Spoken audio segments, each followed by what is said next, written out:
Could have been worse, but could have been a lot better at the same time for me.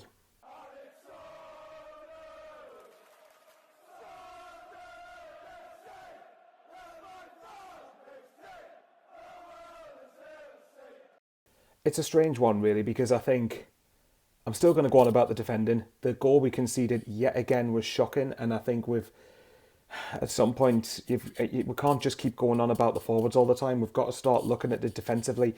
And I mean, and when I say look at it defensively, I don't just mean point out Luke O'Nine's not a centre half. I'm talking, and people who make that criticism have a fair point. But we didn't sign him as a centre half anyway. But for me, you've got it's both him and Trey Hume that are ball watching. Ballard, I think, in the build up to Kevin Nesbitt's goal, he tries to make a challenge to stop an attack going.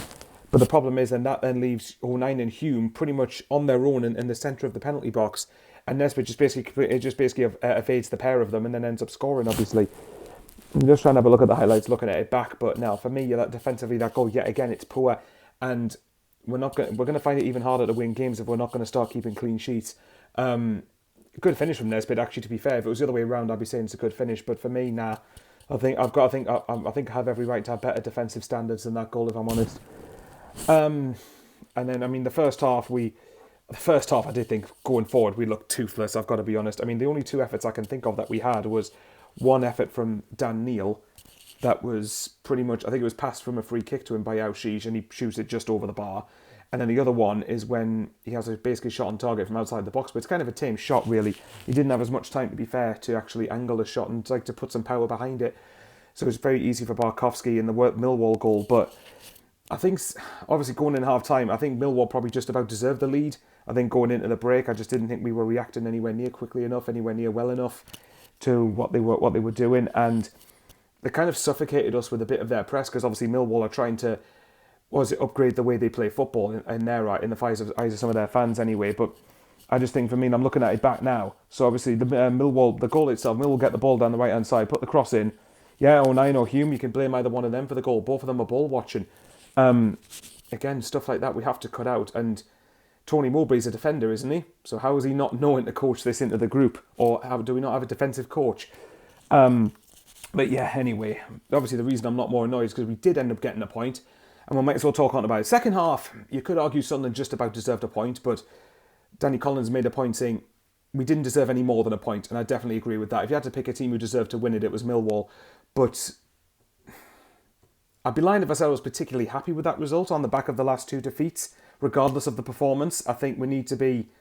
I think these are... It's a funny one, because if we'd beaten Plymouth and Huddersfield, and especially against Huddersfield, we really should have been if we wanted to be in the top six, then...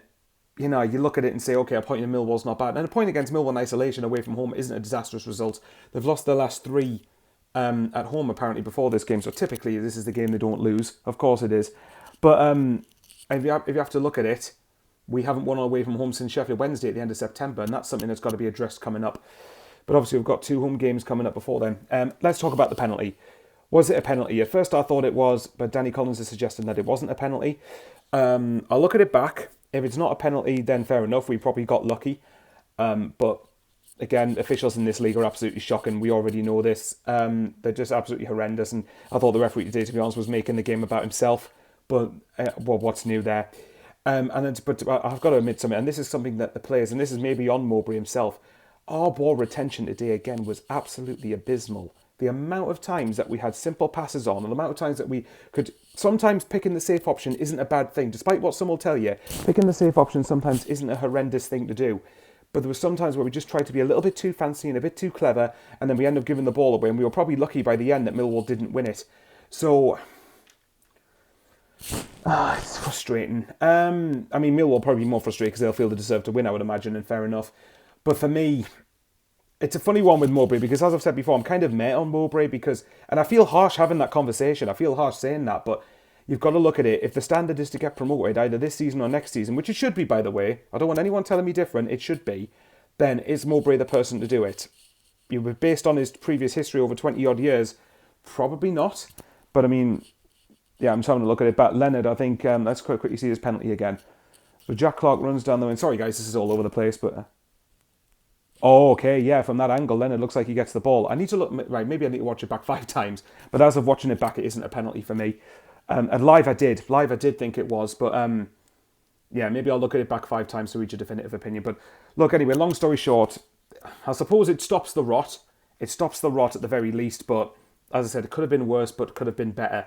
I think we've obviously got two very tricky fixtures now, Met West Brom and Leeds coming up at home, but I'll keep on banging on about it. Unless we're going to start keeping clean sheets, let's forget about going forward for a minute. If we're going to actually start looking at the defence, not just Luke O'Nien, but the whole defence and the whole back line, then we need to start expecting better standards, as I said on Wednesday, defensively. And if we're going to defend like we have done recently, I'm not looking forward to the next two, but we'll wait and see. It stops the rot. Maybe it'll give the lads something to build on. I don't know. Anyway, guys, as you know, I'm trying to get a 5k subs, and I've just passed 4,750 odd subs. So I'm trying to get a 5k subs, and if you watch this video and you're not a regular subscriber and you think I've earned a sub from you, that would mean a lot. And yeah, let me know. Yeah, as long as people are respectful about this, then what do you think of the game on the West Brom, I guess. Take care, everyone. See you later.